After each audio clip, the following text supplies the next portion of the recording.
Good morning all of you. आज हम banking and insurance की फर्स्ट ई लेक्चर की क्लास ले रहे हैं जो कि रिलेटेड है इंपॉर्टेंट क्वेश्चन से।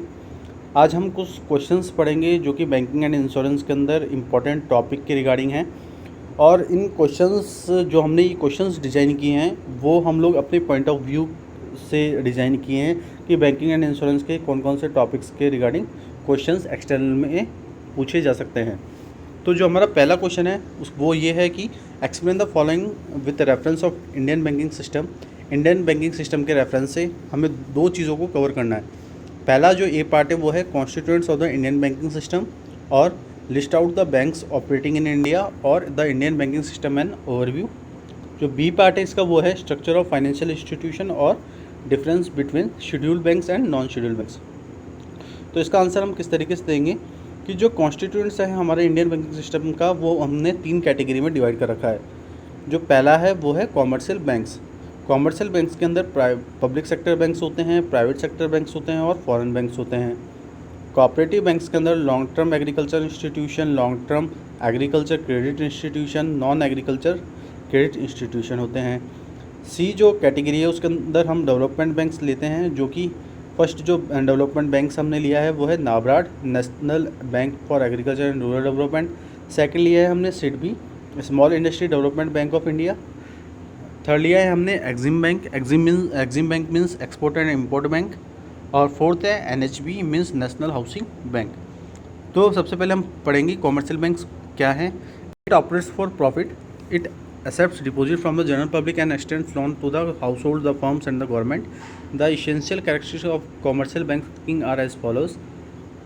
Number 1 is acceptance of deposit from public for the purpose of lending or investment, repayable on demand or lending or investment, withdrawal by means of an instrument whether a check or otherwise. Other distinguishing feature of commercial bank is that a part of their deposits are demand deposits withdrawable and transferable by cheque.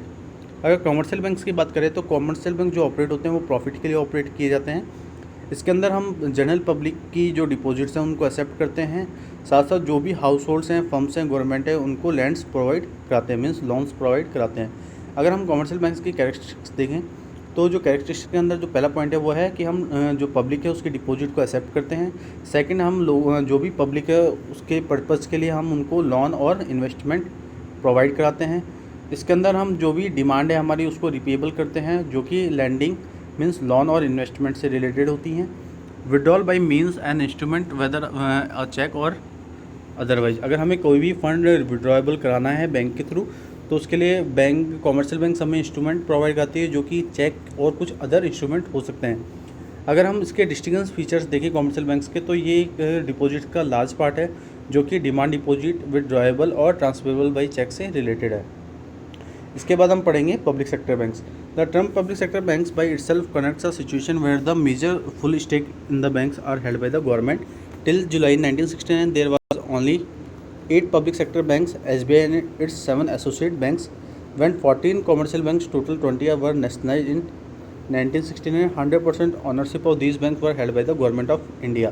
अगर हम public sector banks की बात करें तो public sector banks कौन से banks होते हैं जिनका पूरा मेजर और फुल स्टेक किसके पास होता है, गवर्नमेंट के पास होता है। अगर हम जुलाई 1969 की बात करें तो इंडिया के अंदर 8 पब्लिक सेक्टर बैंक्स हुआ करते थे उस टाइम पे, जो कि SBI और उसके 7 एसोसिएट्स बैंक होते थे। उसके बाद 14 कॉमर्शियल बैंक्स हो गए को और लाया गया इंडिया के अंदर। अब जो टोटल जो बैंक्स हो गए वो हो गए हमारे 20 बैंक्स, जिनको नेशनलाइज किया गया 1969 के अंदर, और उनकी जो भी ऑनरशिप है वो 100% किसको दे दी गई, गवर्नमेंट ऑफ इंडिया को। Subsequently 6 more private banks were nationalise इन 1980। उसके बाद मतलब 6 कुछ प्राइवेट बैंक्स को भी नेशनलाइज किया गया 1980 के अंदर। However, with the changing in time and environment, these banks were allowed to raise capital through IPO, and there by the shareholding pattern can change. By default, the minimum 51% shares would be kept by the government of India, and the management control of these nationalized banks is only the central government. Since all these banks have ownership of central government, they can be classified as public sector banks. Apart from the nationalized bank, State Bank of India and its associate bank IDBI Bank regional rural banks are included in the category of public sector banks. The total number of public sector banks as on March 2030 were 82 as per the following categorization. अगर हम बात करें तो time और environment के changes होने के साथ साथ, इकोनॉमी के चेंजेस होने के साथ साथ, बैंक्स का जो कैपिटल था वो रेज हुआ था आईपीओ के थ्रू, और आईपीओ के थ्रू हम लोगों ने क्या किया था कि जो भी शेयर्स होते थे, जो भी शेयर होल्डिंग्स होती थी, उसको भी हमने चेंज कर दिया। उसके अंदर जो भी शेयर्स होते थे उसमें 50% शेयर्स गवर्नमेंट अपने पास रखती थी, और बाकी का जो भी शेयर होता था या जो भी मैनेजमेंट कंट्रोल होता था उस नेशनलाइज्ड बैंक्स का, वो सेंट्रल गवर्नमेंट के अंडर होता था। और इन बैंक्सों की जो भी ऑनरशिप होती थी वो सेंट्रल गवर्नमेंट के अंडर होती थी, जो कि पब्लिक सेक्टर बैंक्स के अंदर जो भी बैंक्स क्लासीफाई हैं उसके अंदर। अगर हम नेशनल बैंक के अपार्ट देखें तो एसबीआई और एसबीआई के एसोसिएट बैंक्स, आईडीबीआई बैंक और रीजनल रूरल बैंक्स को हमने पब्लिक सेक्टर बैंक्स की कैटेगरी में डाला। अगर मार्च 2013 की बात करें तो जो पब्लिक सेक्टर बैंक्स थे वो टोटल कितने थे, 82 बैंक्स हुए। तो अगर हम उसकी कैटेगरी देखें तो एसबीआई एंड उसके एसोसिएट्स बैंक्स, लेकिन आज के टाइम में वो 5 हैं। नेशनल बैंक टोटल 19 है, रीजनल रूरल बैंक्स 56 है, और 1 जो बैंक है वो है industrial development bank of India means IDBI. Second है हमारा private sector banks. The major stake holders the private sector banks are individual and corporate. When banks are national under two tranches in 1969 and in 1980, all banks were not included. Those non-nationalized banks which continue operation even today are classified as old generation private sector banks, like the Jammu and Kashmir Bank Limited, the Federal Bank, the Lakshmi Vilas Bank. In July 1993, on account of banking sector reforms, the RBI allowed many new banks to start banking operation. Some of the leading banks which are given license are UTI Bank, presently called Axis Bank, ICICI Bank, HDFC Bank, Kotak Mahindra Bank, Yes Bank, etc. These banks are recognized as new generation private sector banks. 10 banks were licensed on the basis of guidelines issued in January 1993. The guidelines were revised in January 2001 based on the experience gained from the functioning of these banks and fresh application were invited. Private sector banks कौन से banks होते हैं जिनका जो major stake holder होता है वो किसी इंडिविजुअल या कॉर्पोरेट के पास होता है, और ये जो बैंक्स हैं उनको नेशनलाइज कब किया गया, 1969 और 1980 के अंदर, लेकिन इसके अंदर सारे बैंक्स को इंक्लूड नहीं किया गया। अगर हम नॉन नेशनलाइज बैंक की बात करें तो जो भी इनका ऑपरेशन होता है उसके अकॉर्डिंग ये हमारे old generation private sector banks होते हैं, जिसके अंदर जो old generation private sector banks थे वो थे हमारे Jammu Kashmir bank limited, federal bank, Lakshmi Vilas bank. और उसके बाद जुलाई 1993 में इन पब्लिक सेक्टर रिफॉर्म्स के बाद आरबीआई ने इन बैंक्स को नई बैंक के अकॉर्डिंग कुछ ऑपरेशंस न्यू स्टार्ट करने के लिए कहा गया, और कुछ जो लीडिंग बैंक्स थे जिनको लाइसेंस दिया गया वो थे यूटीआई बैंक, जो आज के नाम एक्सिस बैंक के नाम से जाना जाता है, ICICI bank, HDFC bank, Kotak Mahindra bank और यस बैंक। ये सारे बैंक्स को रिकॉग्नाइज़ किया गया new generation private sector banks के रूप में, और 10 बैंक्स को लाइसेंस दिए गए जो कि जनवरी 1993 की गाइडलाइंस पे इशू हुए थे। और ये जो गाइडलाइंस थी इनको रिवाइज़ किया गया जनवरी 2001 के अंदर, जिसके अंदर उन एक्सपीरियंस के बिहार पे इसके अंदर गाइडलाइंस दी गई जो कि बैंक्स के फंक्शन और उसके फ्रेश एप्लीकेशन के इन्विटेशन से रिलेटेड थी। On the 10 license issued in 93, 4 banks were merged with other lenders over a period of time. Times Bank merged with HDFC, while Global Trust Bank was eliminated with the state-owned Oriental Bank of Commerce. Centurion Bank took over Bank of Punjab to become Centurion Bank of Punjab, which merged with HDFC Bank in 2008. अगर हम इन 10 banks के licence को issue किया गया 1993 के अंदर, और जो 4 बैंक्स थे उनको मर्ज कर दिया गया एक विद अदर लैंडर्स के थ्रू एक पीरियड ऑफ टाइम के अंदर। और जो टाइम बैंक्स था उसको मर्ज कर दिया गया एचडीएफसी के अंदर। जो ग्लोबल ट्रस्ट बैंक था उसको अमेंडेड कर दिया गया था ओरिएंटल बैंक ऑफ कॉमर्स के साथ, और जो सेंचुरियन बैंक था उसको बैंक ऑफ पंजाब से सेंचुरियन बैंक ऑफ पंजाब में कन्वर्ट किया गया। बाद में ये सारे जो बैंक थे वो एचडीएफसी के अंदर मर्ज हो गए 2008 के अंदर। उसके बाद है हमारे foreign banks. The other important segment of the commercial bank is that of foreign banks. Foreign banks have their registered office outside India and through their branches they operate in India. Foreign banks are allowed on reciprocal basis. They are allowed to operate through branches wholly owned subsidiaries. These foreign banks are very active in treasury, means forex, and trade finance and corporate banking activities. These banks assist their clients in raising external commercial borrowings through their branches outside India or foreign correspondents. They are active in loan syndication as well. Foreign banks have to adhere to all local laws as well as guidelines and directives of Indian regulators such as RBI, IRDA, SEBI. The foreign banks have to comply with the requirements of the RBI in respect to priority sector lending and capital adequacy ratio and other norms. Total foreign banks as on 31st March is 2030 were 43, having 331 branches. Besides these, 46 foreign banks have been respective representative office in India as on 31st March 2013.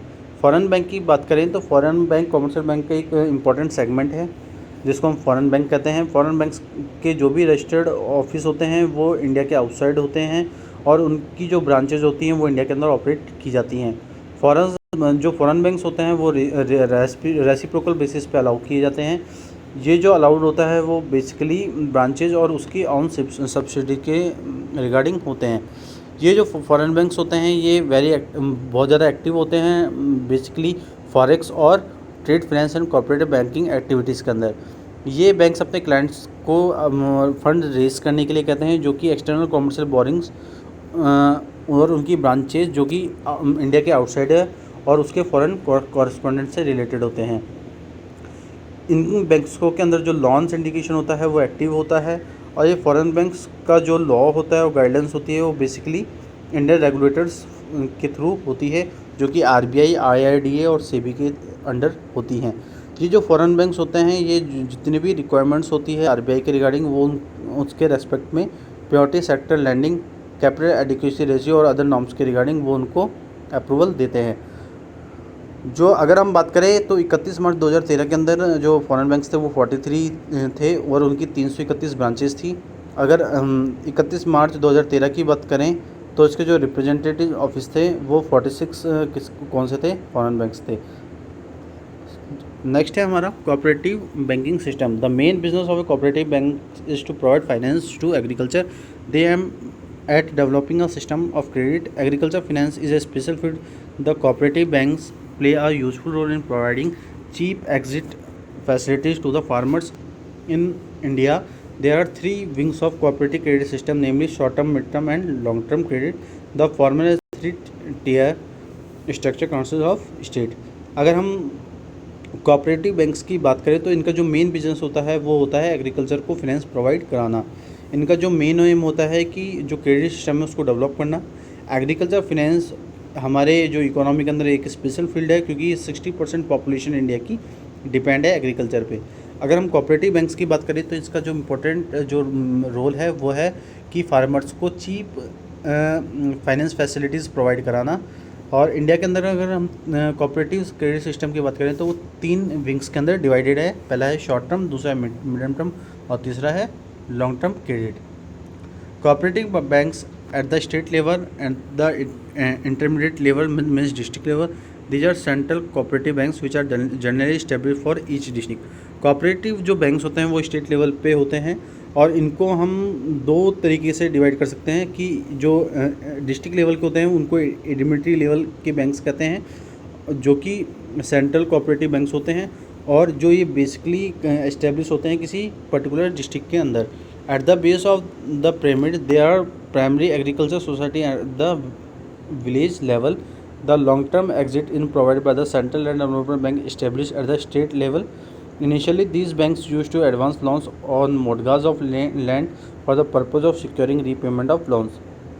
जो इस cooperative banks का जो base होता है उसमें अगर हम primary agriculture societies होती हैं जो विलेज लेवल पे होती हैं। अगर लॉन्ग टर्म की बात करें तो जो सेंट्रल लैंड डेवलपमेंट बैंक्स होते हैं उनको स्टेट लेवल पे इस्टेब्लिश किया जाता है। इन बैंक्स के थ्रू हम एडवांस लोन्स देते हैं जो कि मोर्टगेज होता है लैंड के रिगार्डिंग और इनका जो पर्पज़ होता है वो लोन्स के रीपेमेंट को सिक्योर करना होता है। Cooperative banks at the state level, at the intermediate level, these are central cooperative, these are the generally established for each district. Sorry, ये जो पॉइंट है हमारा रिपीट हो गया है, तो इसके बाद मैं नेक्स्ट पॉइंट पे यहीं पे आ जाता हूँ। Cooperative banks play an important role in the Indian financial system, specially at the village level. The growth of cooperative movement commenced with the passing of the Act of 1904. A cooperative bank is a cooperative society registered on deemed to have been registered under a state or central act. If a cooperative bank is operating in more than one state, the Central Cooperative Society Act is applicable. In other case, the state law are applicable. Apart from various other laws like the Banking Laws Application to Cooperative Societies Act 1965 and Banking Regulation Amendment and Miscellaneous Provision Act 2004, the provision of the RBI Act 1934 and the BR Act 1949 would also be applicable for governing the banking activities. अगर हम इसके regulation की बात करें तो corporative banks का जो भी इम्पोर्टेंट रोल है वो इंडियन फाइनेंशियल सिस्टम के रिगार्डिंग है, और बेसिकली ये जो इंडियन फाइनेंशियल सिस्टम होता है ये विलेज लेवल के लोगों को प्रोवाइड किया जाता है। इसकी जो ग्रोथ है जो कोऑपरेटिव मूवमेंट के कमेंसमेंट के बाद होने लगी थी, जो कि एक एक्ट के पास होने पे हुआ था 1904 के अंदर। ये कोऑपरेटिव बैंक्स जो है कोऑपरेटिव सोसाइटी के अंदर रजिस्टर्ड होते हैं, जो कि मेनली स्टेट और सेंट्रल एक्ट के अंडर काम करते हैं। ये जो कोऑपरेटिव बैंक होते हैं इनको जो ये ऑपरेट होते हैं, ये अगर एक से ज़्यादा स्टेट के अंदर ऑपरेट हो रहे हैं तो सेंट्रल कोऑपरेटिव सोसाइटी एक्ट के अंदर ये एप्लीकेबल होते हैं। अगर दूसरे केस में बात करें तो स्टेट लॉ के अकॉर्डिंग भी ये एप्लीकेबल हो सकते हैं। अगर अदर लॉस की बात करें जो कि बैंकिंग लॉ या बैंकिंग रेगुलेशन के रिगार्डिंग था, और जो भी प्रोविजंस थे 2004 के या आरबीआई एक्ट के जो भी प्रोविजंस थे उसके बिहाफ पे ये बैंकिंग एक्टिविटीज़ को गवर्न करता है। These cooperative banks cater to the needs of agriculture, retail trade, small and medium industry and self-employed business, usually in urban, semi-urban and rural areas. In case of cooperative banks, the shareholder should be member of the cooperative banks. The share linkage to borrowing in a distinct feature of a cooperative bank. Rural cooperative banks in India plays a vital role in fulfilling the credit requirements of rural agriculture sector of India. At recent times, the rural credit flow to rural cooperative sector has risen substantially in order to keep pace with the growing demand for credit in the rural parts of India. The cooperative credit structure in our country are following types. अगर हम इन cooperative banks को देखें तो इनका जो basically जो cater होता है वो एग्रीकल्चर के नीड्स को पूरा करना होता है, साथ साथ रिटेल ट्रेड, स्मॉल और मीडियम इंडस्ट्रीज़ होती हैं, और जो बिजनेसमैन हैं उनको सेल्फ एम्प्लॉयड के लिए जो भी अर्बन, सेमी अर्बन या रूरल से बिलोंग करते हैं उनके लिए प्रोवाइड की गई है। अगर जो कोऑपरेटिव बैंक के रिगार्डिंग जो भी शेयर होल्डर्स होते हैं वो मेंबर्स होते हैं उन कोऑपरेटिव बैंक्स के, और जो भी इनका शेयर होता है उसके थ्रू वो बोरोइंग करते हैं, जो कि एक डिस्टिंक्ट फीचर होता है कोऑपरेटिव बैंक का। रूरल कोऑपरेटिव सेक्टर जो इंडिया के अंदर हैं वो एक वाइटल रोल प्ले करते हैं, जो कि रूरल एग्रीकल्चर सेक्टर को क्रेडिट रिक्वायरमेंट प्रोवाइड कराते हैं। अगर रिसेंट टाइम की बात करें तो जो ये रूरल क्रेडिट का जो फ्लो है वो रूरल कोऑपरेटिव सेक्टर से उनकी जो ग्रोइंग डिमांड थी क्रेडिट के रिगार्डिंग वो रूरल पार्ट्स में बहुत तेज़ी से हुई है। अगर हम cooperative credit rural credit structure की बात करें इंडिया के अंदर, हमारी कंट्री के अंदर, तो वो 3 तरीके से है। जो पहला है वो है short term agriculture credit institution, long term credit agriculture credit institution, urban cooperative banks, develop, ठीक है।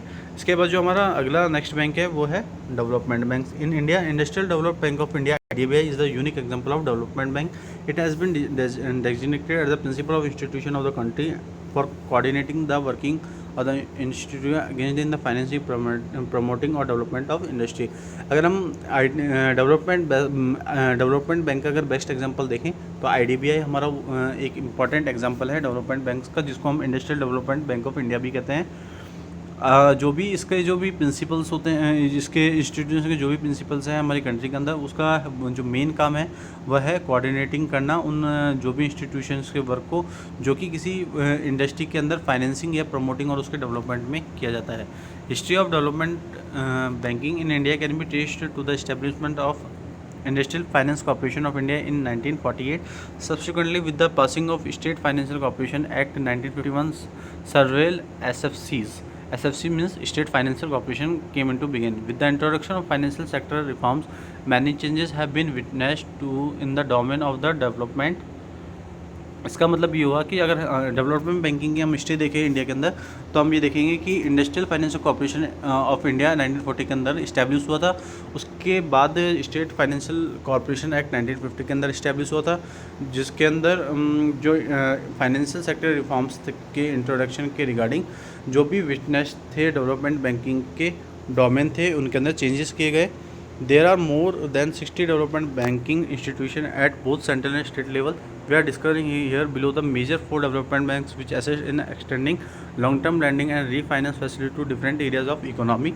For the economic development pertaining to small scale and medium industries, agriculture sector and housing sector, these financial institutions play a critical role in assisting different segments including the rural economic development. अगर हम देखें तो 60 development banking institution है central और state level पे। और अगर हम जो डिस्कस करने वाले हैं आगे डेवलपमेंट बैंक्स के अंदर, तो हम जो मेजर 4 डेवलपमेंट बैंक्स हैं उनके रिगार्डिंग हम डिस्कशन करेंगे, जो कि लॉन्ग टर्म लैंडिंग और रीफाइनेंस फैसिलिटी प्रोवाइड करती है हमारी इकोनॉमी के अंदर और इकोनॉमिक डेवलपमेंट के अंदर, जो कि पर्टेनिंग होते हैं किसी स्मॉल स्केल या मीडियम इंडस्ट्री से, एग्रीकल्चर सेक्टर से और हाउसिंग सेक्टर से। ठीक है, तो जो पहला जो हमारा बैंक है वो है NABARD, national bank for agriculture and rural development. NABARD was established in July 1982 bye act of parliament in the apex institution concerned with the policy planning and operation in the field of agriculture and other rural economic activities. NABARD evolved several refinance and promotional schemes over the years and has been making constant efforts to liberalize board base and rationalize the schemes in response to the field level needs. The refinance provided by the NABARD has two basic objectives. जो नाबार्ड था उसका establishment जुलाई 1982 में हुआ था parliament के act के according, और ये हमारे इकोनॉमी का एपेक्स इंस्टीट्यूशन है जो कि कंसर्न है पॉलिसी प्लानिंग और ऑपरेशन उस सारे एग्रीकल्चर के फिट्स के रिगार्डिंग और सारे रूरल इकोनॉमिक एक्टिविटीज़ के रिगार्डिंग। नाबार्ड के अंदर हम सर्वे रिफाइनेंस और प्रमोशनल स्कीम को देख रहे हैं बहुत सालों से, जो कि उस इकोनॉमी को लिबराइज और कंस्टेंट एफर्ट्स दे रहा है, जो कि पर्टिकुलरली किसी फील्ड की नीड्स के लिए होते हैं, रिफ़ाइन करने के लिए होते हैं, उसकी स्कीम्स को रैशनलाइज करने के लिए किए जाते हैं। अगर जो नाबार्ड है जो रीफाइनेंस प्रोवाइड करता है उसके 2 ऑब्जेक्टिव हैं कि supplementing the resources of the cooperative banks and RRB for meeting the credit needs of the clientele and ensuring simultaneously and build up of a sound effective and viable competitive credit structure of and RRB for purveying credit. NABARD undertakes a number of interrelated activities services which fall under 3 broad categories. अगर हम बात करें तो जो भी resources की supplementing होती है कोऑपरेटिव बैंक्स की आरआरबी की, उनकी जो भी नीड्स होती हैं क्रेडिट के रिगार्डिंग उनको मीट कराना होता है, ये नाबार्ड करती है।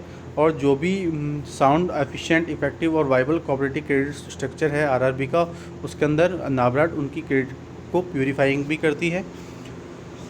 नाबार्ड जो है वो इंटर रिलेटेड एक्टिविटीज़ और सर्विस को करती है, जो कि हम 3 कैटेगरीज के अंदर देखेंगे अभी।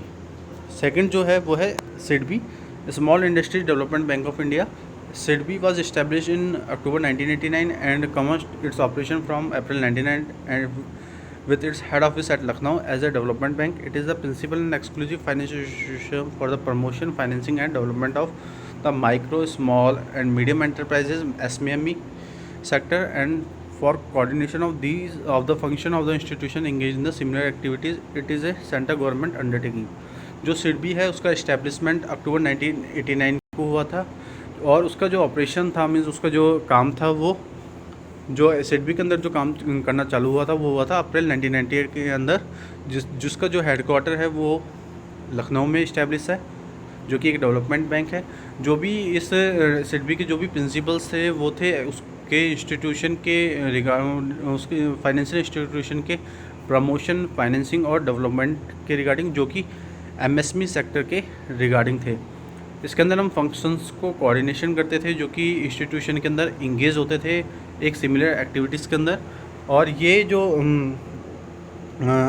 सिडबी है जिसकी जो अंडरटेकिंग है वो सेंट्रल गवर्नमेंट के अंडर होती है। नेक्स्ट है हमारा NHB. The NHB was established on 9 July 1988 under an act of the parliament with the National Housing Bank Act 1987 to function as a primary agency to promote housing finance institution and to provide financial and other support to such institution। जो NHB है उसका establishment 9 जुलाई 1988 को parliament act के अंदर हुआ था। जो NHB act है 1987 उसके अंदर उन फंक्शंस को इन्वॉल्व किया था जो कि प्रिंसिपल एजेंसी और हाउसिंग फाइनेंशियल इंस्टीट्यूशन के प्रमोट के लिए हुआ था, और जो भी फाइनेंशियल सपोर्ट होता था इस हाउसिंग इंस्टीट्यूशन के रिगार्डिंग वो उसके अंदर सपोर्ट किए जाते थे। इस एक्ट के अंदर कुछ एम्पावर्स बताई गई हैं NHB की। Issue direction to housing finance institution to insure their growth on sound lines, make a loan and advances and render any other form of financial assistance to scheduled banks and housing finance institution or to any authority established be or under any central, state or provincial act and engaged in the slum improvement and formulate schemes for the purpose of mobilization of resources and extension of credit for housing। जो act है NHB का उसके अंदर हम जो issues हैं उनको direction करते हैं जो कि हाउसिंग फाइनेंस इंस्टीट्यूशन के ग्रोथ के अंदर इंश्योर किए जाते हैं, और इसके अंदर हम लोन और एडवांसेस को रेंडर करते हैं जो कि फाइनेंशियल असिस्टेंस के रिगार्डिंग, जो कि एक शेड्यूल बैंक और उसके हाउसिंग फाइनेंस इंस्टीट्यूशन के अथॉरिटी को इस्टेब्लिश करते हैं जो कि किसी सेंट्रल, स्टेट या स्टेट के अंडर अथॉरिटी होती है, और उसके अंदर हम बेसिकली जो करते हैं वो करते हैं उसके स्लम को इम्प्रूव। साथ जो भी स्लम है मतलब पर्टिकुलर किसी रूरल एरिया में या अर्बन एरिया के अंदर, तो उसको हाउसिंग फैसिलिटी के थ्रू हम उसके अंदर स्लम को कवर करते हैं। साथ साथ हम उन स्कीम्स को फॉर्मुलेट करते हैं जो कि मेनली किसी रिसोर्स के मोबिलाइजेशन और उसके हाउसिंग के क्रेडिट के पर्पस के रिगार्डिंग होती है। नेक्स्ट जो बैंक है हमारा वो है Exim bank.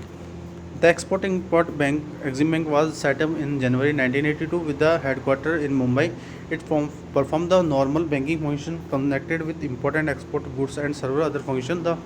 These major functions include financing of export from and import to India, financing joint venture in foreign countries, and financing the export and import of machinery equipment on lease basis. It also undertakes purchasing, discounting, and negotiating of export bills and thus encourage the exporters। जो Exim bank है उसका setup जो किया गया था वो जनवरी 1982 के अंदर किया था। जो इसका हेडक्वार्टर है वो मुंबई के अंदर है। इसके अंदर हम नॉर्मल बैंकिंग फंक्शन को कनेक्ट करते हैं जो कि रिलेटेड होते हैं इंपोर्ट और एक्सपोर्ट्स के, जो कि पर्टिकुलर किसी गुड्स या उसके रिलेटेड फंक्शंस के रिगार्डिंग होते हैं। इसके जो मेजर फंक्शन है उसके अंदर हम एक्सपोर्ट और इंपोर्ट की financing joint ventures of foreign countries, और जो एक्सपोर्ट और इंपोर्ट के रिगार्डिंग जो भी फाइनेंसिंग है पर्टिकुलर किसी मशीनरी या इक्विपमेंट के रिगार्डिंग उनको लीज बेसिस पे हम प्रोवाइड कराते हैं एक्सिम बैंक के थ्रू। जो भी अंडरटेक्स होते हैं किसी परचेजिंग, डिस्काउंटिंग या उसके एक्सपोर्ट बिल्स के नेगोशिएशन या एक्सपोर्टर्स को इंकरेज करने के लिए ये एक्सिम बैंक को डेवलप किया गया था। जो सेकंड जो क्वेश्चन था हमारा वो था स्ट्रक्चर ऑफ फाइनेंशियल इंस्टीट्यूशन और difference between scheduled banks and non scheduled bank. अगर स्ट्रक्चर की बात करें फाइनेंशियल इंस्टीट्यूशन की और बैंकिंग ऑफ इंडिया की, तो banks can be classified into scheduled and non scheduled banks based on the certain factors. Scheduled banks कौन से बैंक्स होते हैं? Scheduled banks means a bank including in the second schedule of the RBI act 1934। A bank is included in the schedule. It is carrying on the business banking in India. Its paid up capital and reserve are not less than 5 lakh. It is a state cooperative bank. A company is defined in the companies act of 1956। An institution notified by the central bank in this behalf, a corporation or company incorporated be or under any law in force in any place outside India। जो structure है हमारे financial institution का India के अंदर या banks के अंदर, तो उसको बेसिकली दो कैटेगरी के अंदर डिवाइड कर रखा है हम लोगों ने, शेड्यूल और नॉन शेड्यूल के अंदर। शेड्यूल बैंक्स कौन से बैंक्स होते हैं? जो कि RBI एक्ट के सेकंड शेड्यूल के अंदर रजिस्टर्ड हुए हैं, और इस बैंक के अंदर उन शेड्यूल्स को इंक्लूड किया जाता है जो कि बैंक्स अपना बिजनेस इंडिया के अंदर कैरी कर रहे हैं। उनका जो पेड अप कैपिटल है वो 5 लाख, पेड अप कैपिटल और रिजर्व 5 लाख से कम का नहीं है। ये जो बैंक्स होंगे वो स्टेट कोऑपरेटिव बैंक्स होंगे, और ये एक कंपनी के अंदर रजिस्टर्ड होंगे जो कि कंपनी एक्ट 1956 के अंदर रजिस्टर्ड होने चाहिए। ये जो इंस्टीट्यूशन है वो सेंट्रल गवर्नमेंट के बिहाफ पे नोटिफाइड होने चाहिए, और इन जो बैंक्स का जो कॉरपोरेशन और कंपनी इनकॉर्पोरेटेड है वो एक लॉ के थ्रू इंडिया के आउटसाइड भी फोर्स कर सकती है, मीन्स वर्किंग कर सकती है। All nationalise bank and almost all the private banks are commercial scheduled banks in India. Foreign banks are also scheduled banks in India. Canara Bank, Syndicate Bank, HDFC, ICICI, ABN, AMRO, HSBC. Since 1965, the state cooperative banks have also been made eligible to be included in the second schedule. As on the March 2011, there were 163 scheduled commercial banks in India. These can be further divided into 4 groups, subcategories: public sector banks, private sector banks, foreign banks, and RRB, Reserve Rural Bank. जितने भी nationalise bank हैं उन और जितने भी private banks हैं जो commercial के अंदर हैं उनको सबको शेड्यूल बैंक्स के अंदर इंक्लूड किया गया। जो फॉरेन बैंक्स हैं उनको भी शेड्यूल बैंक्स के अंदर इंडिया के अंदर इंक्लूड किया गया, जैसे कि कैनरा बैंक है, सिंडिकेट बैंक है, HDFC है, ICICI है, ABN, AMRO है, HSBC है। लेकिन 1965 के बाद कुछ स्टेट कोऑपरेटिव बैंक्स थे उनको भी सेकंड शेड्यूल RBI एक्ट के सेकंड शेड्यूल के अंदर इंक्लूड किया गया और उनको भी शेड्यूल बैंक्स का एक मतलब कि क्या कहते हैं कि सेकंड शेड्यूल बैंक्स का ऑफ़र दिया गया। और उसके बाद मार्च 2011 के अंदर टोटल जो शेड्यूल बैंक्स थे वो 163 कॉमर्शियल बैंक्स थे जो इंडिया के अंदर, और उनको फर्दर 4 कैटेगरीज के अंदर डिवाइड किया गया जो कि public sector banks, private sector banks, foreign banks और RRB थे। Schedule banks in India are the banks which are listed in the second schedule of the reserve bank of act 1934. The scheduled banks enjoy several privileges as compared to the non-scheduled banks. Scheduled banks are entitled to receive refinance facilities from the RBI. They are also entitled for the currency chest facilities. They are entitled to become members of the clearing house. Besides commercial banks, cooperative banks may also become scheduled banks if they fulfill the criteria stipulated by RBI. जो schedule banks थे India के अंदर वो सारे banks को second schedule RBI act के अंदर listed किया गया था, और जो शेड्यूल बैंक्स थे ये सेवरल प्रिविलेज के जो नॉन शेड्यूल बैंक्स के थे उससे ज़्यादा वो इन्जॉय करते थे। शेड्यूल बैंक्स के जो इंटाइटल था उसका जो वो था कि रीफाइनेंशियल फैसिलिटीज़ को रिसीव करना जो कि RBI के थ्रू हमें मिलती थी, साथ साथ उन सारी करेंसी चेस्ट फैसिलिटीज़ को करना जो कि एक सिर्फ कॉमर्शियल बैंक्स ही कर सकती थी, और जो भी इसके रिगार्डिंग जो भी मेंबर्स होते थे वो क्लियरिंग हाउस, कॉमर्शियल बैंक्स या कोऑपरेटिव बैंक्स के होते थे जो कि शेड्यूल बैंक्स के अंदर अपनी वर्किंग को फुलफ़िल करते थे जो कि RBI के से स्टिपुलेटेड होता था। तो ये शेड्यूल बैंक्स का पूरा एक डायग्राम है जिसके अंदर पब्लिक सेक्टर बैंक्स, ठीक है, और private sector banks, foreign banks, RRB, और पब्लिक सेक्टर को फर्दर 2 कैटेगरी में डिवाइड कर रखा है, nationalise bank, state bank of India, और शेड्यूल कोऑपरेटिव बैंक्स है उनको भी फर्दर 2 कैटेगरी में डिवाइड कर रखा है, शेड्यूल अर्बन कोऑपरेटिव बैंक्स और शेड्यूल स्टेट कोऑपरेटिव बैंक्स। और हम अब देख लेते हैं कि कॉमर्शियल बैंक्स जो शेड्यूल कॉमर्शियल बैंक्स हैं उनकी कौन कौन सी कितनी ब्रांच है 31 मार्च 2013 तक। तो पब्लिक सेक्टर बैंक्स की रूरल के अंदर 23,286, सेमी अर्बन में 18,854। तो ये आप एक बार डायग्राम देख लेना।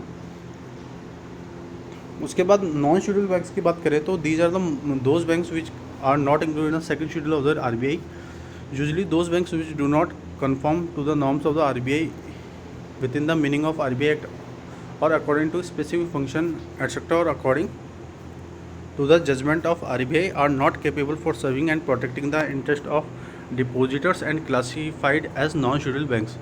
Non-scheduled banks कौन से banks हैं जो कि RBI के सेकंड शेड्यूल के अंदर रजिस्टर्ड नहीं हुए हैं, और ये जो बैंक्स हैं ये RBI के नॉर्म्स को कंफर्म नहीं करती है, और क्योंकि जो RBI एक्ट है उसके अंदर जो स्पेसिफिक फंक्शन है उनको ये अपने वर्किंग के अंदर नहीं लाते हैं, मतलब उनकी गाइडलाइंस को परफॉर्म नहीं करते हैं। साथ साथ इसके अकॉर्डिंग जो RBI का जो जजमेंट है उसके अंदर जो भी सर्विंग है और जो भी डिपोजिटर्स के रिगार्डिंग इंटरेस्ट है उनको प्रोटेक्ट नहीं करता है, और जो भी डिपोजिटर्स होते हैं उनको नॉन शेड्यूल बैंक्स के अंदर फर्दरली क्लासिफाइड किया गया है। Those banks which are not included in the second schedule of RBI of India act are termed as non schedule banks. Usually they are small size institution which restrict their activity to local areas. They paid up capital reserve do not aggregate up to more than 5 lakh. ये जो banks हैं इनको reserve bank act के second schedule के अंदर include नहीं किया गया है, इसलिए इनको नॉन शेड्यूल बैंक्स हम कहते हैं। ये जो बैंक्स होते हैं वो स्मॉल साइज इंस्टीट्यूशन होते हैं और इनके अंदर जो एक्टिविटीज़ होती है वो लोकल एरियाज़ के अंदर रेस्ट्रिक्ट होती है। जो इनका पेड अप कैपिटल और रिजर्व होता है वो 5 लाख से कम का होता है। Their banking activities are also limited, इनकी जो बैंकिंग एक्टिविटीज़ होती हैं वो लिमिटेड होती है। They can not deal in foreign exchange, ये फॉरेन एक्सचेंज के अंदर डील नहीं करते हैं। The classification of Indian commercial banks into schedule and non schedule banks had significance period of nationalization, but now almost all commercial unscheduled banks have been weeded out. Their role has become infinitesimally small in terms of deposit as well as number of branches. It carries little practical meaning aspect that of academic interest. इसके बाद क्या हमने पढ़ा कि जो Indian commercial banks का जो classification है उनको शेड्यूल और नॉन शेड्यूल बैंक्स के अंदर डिवाइड किया गया, लेकिन नेशनलाइजेशन के बिहाफ पे कुछ कमर्शियल बैंक्स को अनशेड्यूल की कैटेगरी के अंदर वाइड अप किया गया। इनका जो रोल होता है वो स्मॉल डिपॉजिट्स को एक्सेप्ट करना होता है और इनकी जो ब्रांचेस होती हैं वो भी बहुत कम होती है। इसके अंदर हम प्रैक्टिकल मीटिंग्स को लिटिल प्रैक्टिकल मीनिंग्स को कैरी करते हैं जो कि किसी पर्टिकुलर एकेडमिक के रिगार्डिंग इंटरेस्ट होता है। आज के लेक्चर में हम लोगों ने इंडियन बैंकिंग सिस्टम का ओवरव्यू पढ़ा, बाद में हम लोगों ने स्ट्रक्चर पढ़ा फाइनेंशियल इंस्टीट्यूशन का और शेड्यूल और नॉन शेड्यूल बैंक के बीच में क्या डिफरेंस होता है उसको पढ़ा। तो आज के लिए इतना ही। Thank you so much.